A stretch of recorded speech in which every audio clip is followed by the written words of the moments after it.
Lady Evelyn Cobbold, first British female convert to Hajj. Living as a noblewoman or man with wealth, honor and fame is often the dream of many people. Likewise with Lady Evelyn Cobbold. In accordance with the title Lady attached to her name, Evelyn Cobbold was born as the child of a nobleman. Born Evelyn Murray in Edinburgh on July 17, 1867, Evelyn was the eldest child of Scottish nobleman Charles Adolphus Murray, 7th Earl of Dunmore, and Lady Gertrude Coke, daughter of the 2nd Earl of Leicester. Little Evelyn should experience various kinds of pleasure. However, he and his family instead traveled to follow his father to a more exotic region in North Africa. Since then, little Evelyn's life has been surrounded by nannies from Egypt and Algeria. And his life was heavily influenced by Islamic ways and Arab traditions.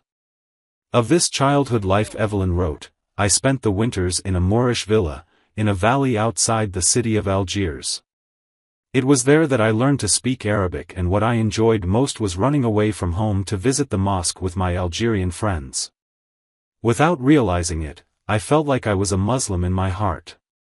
Lady Evelyn only announced her Muslim faith years later, while in Rome, Italy, and meeting the Pope. "The Pope suddenly asked me if I was a Catholic. Then I answered that I was a Muslim." For a noble woman, Evelyn married a little late. She married at the age of 24 to John Dupuy Cobbold, a descendant of a wealthy brewing family in the east of England. They met in Cairo and married there in April 1891. This couple had 3 children. However, they divorced in 1922 because Lady Zainab did not want to renounce Islam. Lady Evelyn recognized herself as a Muslim in 1915, and changed her name to Lady Zainab. According to him, Islam is the most logical religion to solve many confusing problems in this world, and bring peace and happiness to humanity. Every winter, Lady Zainab visits Egypt. And since 1915 he had a friendship with Marmaduke Pickthall, one of the famous English converts to Islam who became a scholar and the first translator of the Quran into English.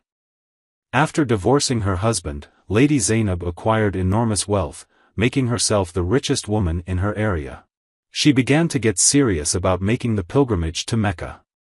Her seriousness about going on the Hajj was realized by submitting a request to Hafiz Wahba, Saudi Arabia's ambassador in London, who then wrote an official letter of request to King Abdul Aziz in Riyadh. It took a long time for the request to be answered. Evelyn, who didn't like waiting long, sent a letter of introduction to Harry St. John or Abdullah Philby in Jeddah. Philby himself had been a Muslim since 1930. While waiting for permission from the king, it was Philby who arranged a trip by car to Medina. Finally, in 1933, Evelyn's desire to perform the Hajj was realized after King Abdul Aziz granted her wish. That is the story of Lady Evelyn Cobbold, the first English noblewoman to make the pilgrimage to Mecca. In fact, it could be said that Lady Evelyn was the first English-born woman to perform Hajj. The story of Evelyn's pilgrimage journey was written in a book entitled Pilgrimage to Mecca. "I was in the Mecca mosque, and for a few seconds I felt like I was in another world because of the magic all around me.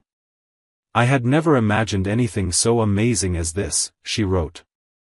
"We walked in the most holy place, the house of God, which stood in majesty despite its simplicity. It would take a magic pen to be able to describe the scene. It was heartwarming to witness the intensity of this great gathering of humanity of which I was a small unit."